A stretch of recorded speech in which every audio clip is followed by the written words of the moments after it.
Ville fantôme, camp d'addiction à Internet, et faux milliardaires en prison. Cela et d'autres choses folles qui se passent en Chine communiste.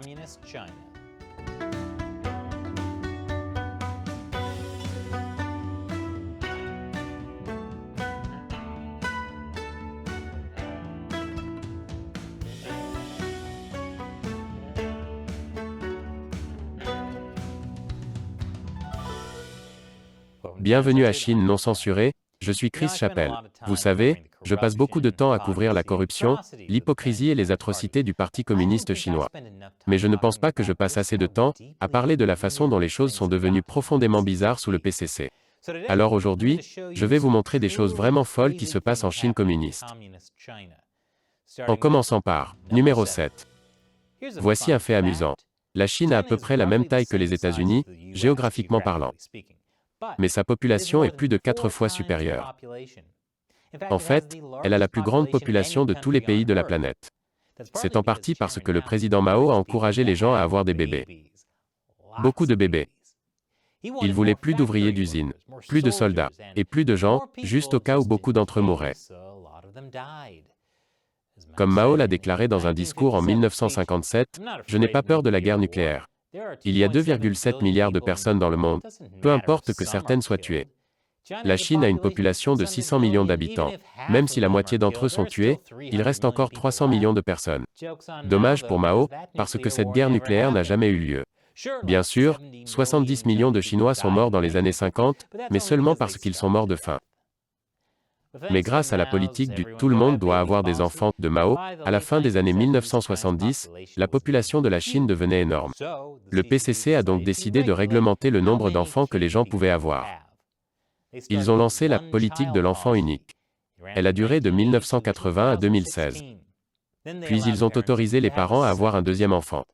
Et depuis l'année dernière, ils autorisent les couples à avoir 3 enfants. Comme un cadeau. Mais c'est toujours le contrôle du gouvernement. Et dire aux gens s'ils doivent avoir des enfants ou non ne devrait pas être le travail du gouvernement. Cela devrait être le travail de vos amis et de votre famille, qui vous le disent de manière passive-agressive.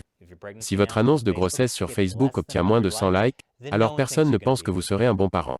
Quoi qu'il en soit, la Chine compte désormais 1,4 milliard d'habitants.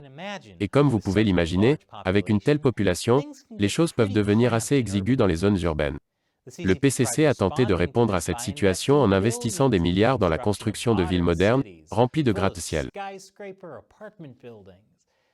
Mais on estime que plus de 50 de ces villes sont des villes fantômes. Les villes fantômes peuvent exister pour de nombreuses raisons. Par exemple, le gouvernement n'a peut-être jamais terminé la construction. Ou peut-être qu'il l'a fait, mais qu'il n'y a pas d'emploi, donc personne ne veut s'y installer. Donc dans le pays le plus peuplé de la planète, ils ont des dizaines de villes pratiquement vides. Et 65 millions de logements dans le pays sont inhabités. En gros, ils ont dépensé des milliards de dollars pour faire 52-3. Oups. Numéro 6. Comme je l'ai mentionné, la Chine a à peu près la même taille que les États-Unis. Mais alors que le continent américain a 4 fuseaux horaires, la Chine n'a qu'un seul fuseau horaire. En 1949, Mao Tse-dong a déclaré que toute la Chine observerait l'heure de Pékin dans un esprit d'unité nationale. Comme vous pouvez l'imaginer, le fait que des villes situées de part et d'autre du pays, à 5000 km de distance, soient à la même heure peut poser de nombreux problèmes. Au Tibet, par exemple, le soleil ne se lève pas avant 10 heures du matin, et certaines personnes essaient d'aller se coucher lorsque le soleil est encore dans le ciel. Mais bon, qu'est-ce qu'une petite privation de sommeil catastrophique au nom de l'unité nationale? Et vraiment, ce n'est pas la pire chose qu'ils font aux Tibétains. Mais dans toute la partie occidentale de la Chine, cela pose des problèmes aux agriculteurs, aux étudiants et à la logistique quotidienne. De plus, cela a également d'autres conséquences inattendues. À savoir, laisser les habitants de la Terre plate penser qu'ils ont raison. Vous voyez? La Chine a compris. La raison pour laquelle il fait sombre d'un côté du pays est que le soleil tourne autour de nous. Si vous pensez que c'est fou, attendez de voir ce qu'on va vous montrer après la pause. Bienvenue à nouveau. Numéro 5. En 2008, la Chine est devenue le premier pays à classer la dépendance à Internet comme un trouble mental. Ils font souvent référence à Internet comme à un opium électronique ou une héroïne électronique. Oh, donc quand ils limitent l'accès des gens à Internet et ce qu'ils peuvent y voir, ils ne suppriment pas l'information. Ils aident juste à combattre la dépendance. Attendez, je suis sur Internet, et j'essaie de faire en sorte que les gens regardent mon contenu. Est-ce que ça fait de moi un dealer de drogue électronique? Le premier essai est gratuit.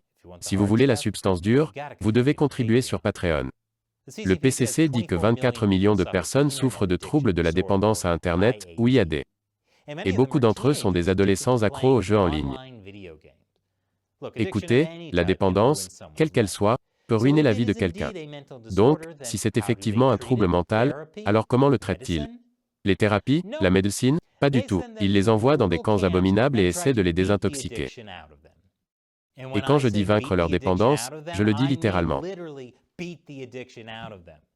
Les adolescents sont soumis à un stage intensif de type militaire et sont souvent victimes de violences physiques. Les enfants dans ces camps ont été enfermés à l'isolement jusqu'à 10 jours. Et il y a eu au moins un décès. Il y a plus de 300 de ces camps IAD à travers la Chine. J'admets que ça m'ennuie quand je suis en rendez-vous et qu'elle ne peut pas lâcher son téléphone. Mais je n'ai jamais pensé qu'elle devait être mise dans un camp pour ça. C'est fou à bien des niveaux. Dont l'un est: je ne savais pas que des millions de Ouïghours étaient si accros à Internet. Numéro 4. La Chine est officiellement considérée comme un pays athée. En fait, le PCC a fait la promotion d'un livre, Les principes de l'athéisme scientifique, qui prétend prouver scientifiquement que Dieu n'existe pas et que la religion est nuisible. Ils utilisent donc la science pour tenter de réfuter la religion. Je ne suis pas sûr que cela soit très fiable, cependant. Surtout depuis que la politique chinoise, zéro Covid, a clairement montré qu'ils ne sont pas très doués pour suivre la science. De même, utiliser la science pour réfuter la religion ou vice-versa ne fonctionne pas, puisque les deux n'utilisent pas le même schéma. C'est comme essayer de prouver que vous êtes le meilleur joueur de blackjack en utilisant un bâton sauteur. Vous n'avez rien prouvé, vous avez juste mis les gens en colère. Le Parti communiste s'inquiète que les gens qui croient en Dieu puissent saper l'autorité du parti. La plupart des religions enseignent essentiellement que vous devez être une bonne personne et essayer d'aider les autres. Et si cela sape ce que vous essayez de faire faire aux gens, vous pourriez être les méchants. Mais pour ceux qui insistent pour croire, il existe 5 religions officiellement reconnues en Chine: le bouddhisme, le taoïsme, l'islam, le catholicisme et le protestantisme. Et vous avez le droit de les pratiquer, tant que vous appartenez à la version officielle gérée par l'État. Comme l'Association catholique patriotique chinoise, où le chef de l'Église n'est pas Dieu ou le pape. Non, c'est un officiel chinois nommé par le Parti communiste athée. Et la pratique de toute autre religion, ou même d'une section indépendante de l'une de ces 5 religions, suffit à vous faire arrêter, torturer ou tuer. Si la séparation de l'Église et de l'État peut être une bonne chose, il est assez effrayant que l'État interdise la religion par la force. Mais je ne sais pas, je vois le communisme comme une expérience religieuse. Principalement parce que vous allez prier tous les jours pour que ça se termine. Plus après cette dernière pause. Bienvenue à nouveau. Numéro 3. Bien que la Chine ne soit pas un pays particulièrement religieux, il y a une chose que beaucoup de gens vénèrent: l'argent. La Chine crée des milliardaires à un rythme beaucoup plus rapide que les États-Unis. En fait, c'est en Chine que l'on trouve le plus de milliardaires au monde, même après que 160 d'entre eux ont perdu tellement de biens qu'ils ont été rétrogradés au statut de multimillionnaires. Je sais, seulement des multimillionnaires? Burk, ils ne pourront désormais plus montrer leur visage au Flying Yacht Club. La raison pour laquelle ces milliardaires ont perdu tant de richesses est que le PCC a sévi contre eux. Il s'avère que le Parti communiste n'est pas un fan de la richesse, dont il n'a pas le contrôle. Alors comment réprime-t-il les milliardaires en Chine? Avec des lois et des restrictions? Oui, mais aussi des exécutions. Oui, les milliardaires en Chine n'ont pas une longue espérance de vie. La Chine a exécuté plus d'une douzaine d'entre eux. Et beaucoup ont été assassinés ou se sont suicidés. Vous savez, se sont suicidés. Comme Jeffrey Epstein. Pas étonnant que tant de milliardaires américains essaient d'être du bon côté avec la Chine. Ils veulent s'assurer qu'ils ne vont pas finir par disparaître. Donc, comme vous pouvez l'imaginer, les gens riches en Chine font des efforts extraordinaires pour se protéger. Par exemple, en engageant des sosies. Dans certains cas, pour aller au tribunal et purger leur peine de prison à leur place. Donc au moins si Jeff Bezos se rend en Chine et est jugé, il pourra faire purger sa peine par Mr. Propre. En parlant d'être tenu en captivité. Numéro 2. Les pandas. Il y a des pandas dans les zoos du monde entier. Mais tous, peu importe où ils sont nés, sont toujours la propriété de la Chine. Et vous pensiez que les avocats de Disney spécialisés dans les droits d'auteur étaient féroces. La Chine a en quelque sorte obtenu les droits sur une espèce entière. Les zoos paient plus d'1 million de dollars par an pour un couple, pour une période pouvant aller jusqu'à 10 ans avec une option de renouvellement. Cet argent collecté par la Chine est destiné aux efforts de conservation des pandas. Non, pas pour ces gars-là. Pour ces gars-là. Il n'y a que 2 pandas dans le monde qui n'appartiennent pas à la Chine, Shin Shin et Xuan Xuan au zoo de Mexico. En effet, ils descendent de pandas qui ont été donnés au Mexique avant 1980. C'est à cette époque que la Chine a modifié sa politique de prêt de pandas et de revendication de la propriété de leur progéniture. Aujourd'hui, même les pandas nés en captivité dans d'autres pays sont considérés comme la propriété de la Chine et peuvent vous être retirés si vous vous mettez la Chine à dos. Peut-être que le président Biden n'a pas peur de contrarier la Chine à cause des conséquences économiques. Peut-être qu'il est simplement un grand fan des pandas. Mais il y a un ours dont la Chine ne veut pas revendiquer la propriété. Et c'est numéro 1.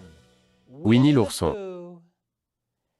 Tout a commencé en 2013 lorsque Xi Jinping a visité les États-Unis et a été photographié en train de marcher avec le président de l'époque, Barack Obama. Et puis Internet a fait ce que fait Internet, et a comparé les deux à Winnie l'ourson et Tigrou. Et apparemment, Xi n'aime pas être comparé à Winnie l'ourson. Sérieusement, il déteste quand quelqu'un dit qu'il ressemble à Winnie l'ourson. Bien sûr, quand quelque chose comme ça vous dérange, faire savoir aux gens que ça vous dérange ne fait qu'empirer les choses.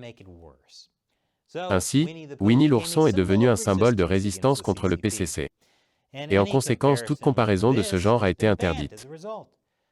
Alors quoi que vous fassiez, ne comparez pas Xi à Winnie l'ourson.